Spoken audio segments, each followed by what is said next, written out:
So I'm here today to answer all of your questions in the comments. And the first main question that you guys ask me is, what's my favorite holiday?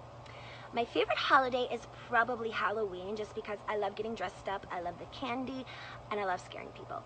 My favorite subject in school was history. My favorite designer is Tom Ford. My favorite restaurant is Mastro's, just because I love a steak and baked potatoes. And my favorite book, very good question, is probably... Bugün duyularımızın enformasyon izdihamına uğradığı bir zamanda yaşıyoruz. Mutlak bir hakimiyet sanrısıyla edindiğimiz intibaların henüz fikre dönüşmeye vakti dahi kalmadan yenileri beliriyor. Parmağımızın ucuyla hafifçe kaydırarak akıttığımız görüntülere belki de saatlerce baka kalıyoruz. Bitap düşen algımız bizlere fiziksel bir zehirlenmeyi andıran deneyimler yaşatırken baş dönmesi, mide bulantısı, yorgunluk gibi duygular hissediyoruz. Enformasyon çağının bağrında enformasyon zehirlenmesi yaşıyoruz. Kendi açıkladığı istatistiklere göre Instagram'da günde ortalama 95 milyon fotoğraf paylaşılırken aylık aktif kullanıcı sayısı da 1 milyarı buluyor. Dünya nüfusunun yaklaşık yarısına tekabül eden 3 milyar insan her gün kendini dijital platformlarda ifade ediyor, bilgi kisvesi altında enformasyon alıyor ve yayıyor. Bir günde ekrana bakarak geçirdiğimiz yaklaşık 7 saatlik bir zaman dilimiyle uykuya ayırdığımız vakit birebir eşit. Bu yeni sistemde yeni değerler, kurallar ve davranışlar, yeni gruplaşmalar, hiyerarşiler ve gündemler bir süreklilik halinde oluşmaya devam ediyor. Simgelerin gerçeklik atfedilip savaşırcasına birbiri ardına yörüngeye oturduğu ve hatta oturmaya fırsat dahi bulamadan bir diğeri tarafından alaşağı edildiği bir düzlemde, metamorfoza uğrayan algı süreçlerimizde an be an bu simgesel indirgemenin bedelini ödüyor. Ne kadar temsiliyet varsa o kadar sanrı beliriyor. Enformasyon yayıldıkça cehaletin de aynı oranda yayıldığını gözlemliyoruz. Algının işleyişinde tanımsız olanı tanımlama aciliyeti ve hayatta kalma güdüsü kadar keskin bir bilinmezliği defetme dürtüsü varken, dijital profili üzerinden varlığını tanımlayan kişi, doğrularını, fikirlerini ve kimliğini tasarladığı bu imaj üzerinden yeniden inşa ediyor. Verdiğimiz izlenim ve intibaları ancak sınırlı oranda manipüle edebildiğimiz bir mecra olmasına karşın, kontrolün elimizde olduğu bir bilgi hakimiyeti sanrısını mükemmel şekilde yaratmakta sosyal medya. Bu mükemmel sanrı nedenli kusurluysa, kendimizi bir bağımlılığı karşılarcasına binlerce görüntüye maruz bırakmamızdaki güven duygusu da bir o kadar kırılgan.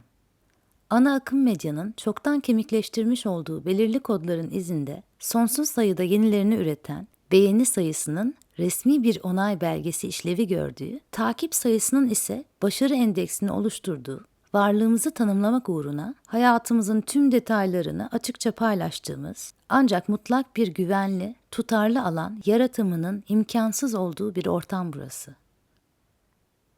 Bu aceleci atmosferde kendimiz dahil herkesi ve her şeyi metalaştırıp nesnelleştiriyor, temsiliyetleri indirgeyip kategorize ediyor. Bir yandan da ifadelerimizi yine bu doğrultuda güncelleyip onaylanmışlığı meşru, garantici, prototip tutumlar sergilemeye yöneliyoruz. Bugün kitleler halinde ahenkli bir kaosun içinde bile isteye bir büyük birader evinde yaşamaktayız. Bu formatın güncel örneklerinden The Circle, bu süreci şeffaflaştırması sebebiyle incelemeye değer bir içerik sunuyor. Katılımcılar program süresince tanışmadan yalnızca chat üzerinden iletişim kurup, her gün birbirlerinin kimi zaman sahte kullanıcı profillerinde göz gezdirip, edindikleri şüphe dolu intibalar doğrultusunda oylama yaparak aralarından bir kişiyi eliyorlar. Tüm kodlarıyla prototip bir rating programı olan The Circle, süreç içinde bir nevi sosyal deney niteliği kazanırken, dijital platformlar üzerinden yapılan gözlemlerin ve edinilen intibaların katmanlaşmış ön yargılardan ve yanılsamalardan ibaret olduğunu tüm açıklığıyla ortaya seriyor. Narsisus'un gölde kendi yansımasını görüp hayran kaldığı ilk andan itibaren lanetlenip ömür boyu kendi görüntüsüne bakmaya mahkum edilmesi efsanesinden, Lacan'ın iç ile dış dünya arasında keskin bir ayrımın farkına varıldığı an olarak betimlediği, bir bebeğin aynayı ilk gördüğü an olan ayna evresinden bugünün selfie'ler devrine geçiş yapmış bulunuyoruz. Televizyon programlarının gittikçe absürt formatlar benimsemesi, Dizilerin, internet televizyonculuğu ve YouTube ile diğer sosyal medya içeriklerinin bu rol dağılımına sonsuz sayıda yeni kategoriler eklemesiyle birlikte yepyeni hibrit personalar, defaten baştan kurgulanan mitolojik karakterler katılıyor çağdaş evrenimize. Örneğin TikTok'ta şaklaban prototipinin nice uzantısı çıkıyor karşımıza. Pop'un kraliçesi, kralı, prensesi, prensi derken bir kraliyet ailesini demokratik biçimde eleme gücüne sahip olduğumuza gerçekten inanır olduk. Sosyal medyanın didaktik boyutu, vermiş olduğu komutlar, hatırlatmalar, uyarılar, zihinlerimizi en ufak bir boşluktan uzak tutmaktayken, sinematik deneyime olan yaklaşımımız da bir yandan kökten etkilenmeye devam ediyor. Tüm bu bilgi karmaşasının içinde nihai bir aşkınlık hali arıyor. Bitap, şaşkın ve yorgun zihinlerimizi gönül rahatlığıyla emanet edebileceğimiz bir deneyim ortamı aramaya devam ediyoruz. Hayal ile gerçeğin iç içe geçmesinden doğan hareketli imge dünyası üzerinden kurulan anlatılar, evrensel bilinçle iletişime geçme arzumuz sonucu düşünen ve yaşamına bir anlam arayan insanın doğa ile özdeşleştiği aşamada onun ötesine, üstüne ulaşma gayesinden doğmuştur. Bu hareketli görsel anlatı evreni bir süre sonra kendisini üretenlere ait olmaktan çıkıp topluma ait olmaya başlamış, zaman ve mekan sınırlarını aşan bir niteliğe bürünmüştür. Yarı bilinçli, yarı çığırından çıkmış bir yapay zeka misali işleyen sosyal medya anlatısının oluşturduğu yeni gerçeklik düzleminde ise sanal dünyanın sağladığı bir nevi doğaüstü kudretin büyüsüne kapılıp hayal ile sözün görselliğine mutlak bir kutsallık atfederek buluyoruz kendimizi.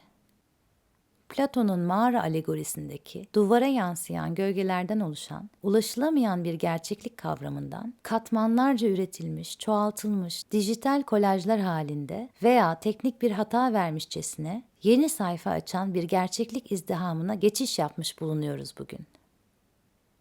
Bizler hepten yitmiş bu gerçekliği deneyimlemek adına kusursuz simülasyonlar yaratmakla meşgulken, dijital cehalet de hızla çağımızın kitlesel algısını oluşturmaya devam ediyor.